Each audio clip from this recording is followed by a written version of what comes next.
بتاع، وكان في عدد من الجن الاحمر بيلعب على الارض، وما كانش في حد قادر يقف قدامهم. انهيار وصدمة عمرو أديب بعد فوز الأهلي الكبير على استاد أبيجان، ويسخر من زيزو والزمالك بسبب حسين الشحات، والأهلي شاهد ماذا قال. ولكن قبل أن نبدأ، لو أنت محب وداعم للنادي الأهلي فيرجع الإعجاب بهذا الفيديو، ولا تنسوا أن تعطر فمكم بذكر الله والصلاة والسلام على رسولنا الكريم. بعد الفوز الكبير الذي حققه النادي الأهلي على استاد أبيجان في أولى مبارياته من دوري أبطال إفريقيا ليبدأ حملته للدفاع عن لقبه، وهذا الذي جن جنون الإعلام الزملكاوي عمرو أديب الذي قال: ماله الأهلي يا جماعة نازل سخن وعلى الحامي كده، ده مسك الفريق الإيفواري النهارده كله ضرب مفيش شتيمة. الأهلي الظاهر كده عايز يقول لأندية إفريقيا إن أنا داخل البطولة ديت ما بهزرش، ومفيش حد هيقدر ياخد مني دوري أبطال إفريقيا، البطولة بتاعتي. بصراحة احنا كنا بنتفرج على فيلم رعب النهارده للأهلي،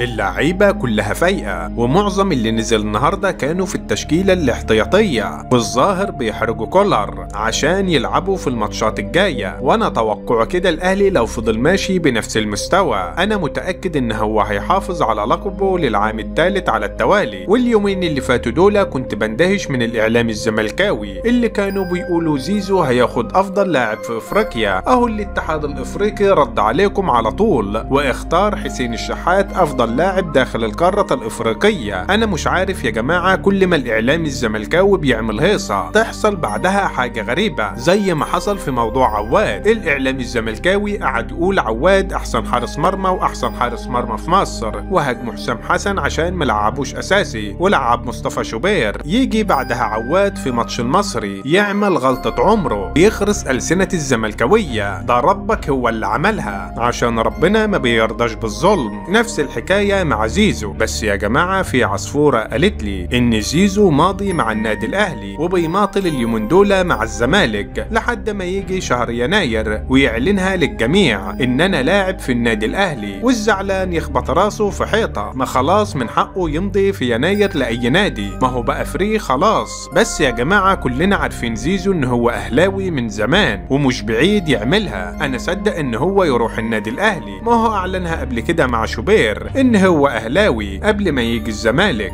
وعيلته كلها اهلاويه. وسمعت ان رجل اعمال هو اللي ممول الصفقه وهيدفع نص راتب زيزو مع الاهلي. اظن زيزو يا زملكاويه لو راح الاهلي هتبقى مصيبه سودا، ويبقى الاهلي خبط كل واحد زملكاوي قلمين، واحد على قفاه والتاني على عينه. ما هو واحد امام عاشور والتاني زيزو. ما فيش زملكاوي بعد كده هيقدر يفتح بقه ويقول لك اللاعب ده زملكاوي وبيعشق الزمالك. اكازات شيكابالا الاسطوره بتاعتنا كان ماضي مع الاهلي قبل كده، والاهلي هو اللي مشاه. وفي النهايه شاركونا بارائكم حول هذا الموضوع، ولا تنسوا الاعجاب بهذا الفيديو والاشتراك في القناه ليصلكم جديدنا.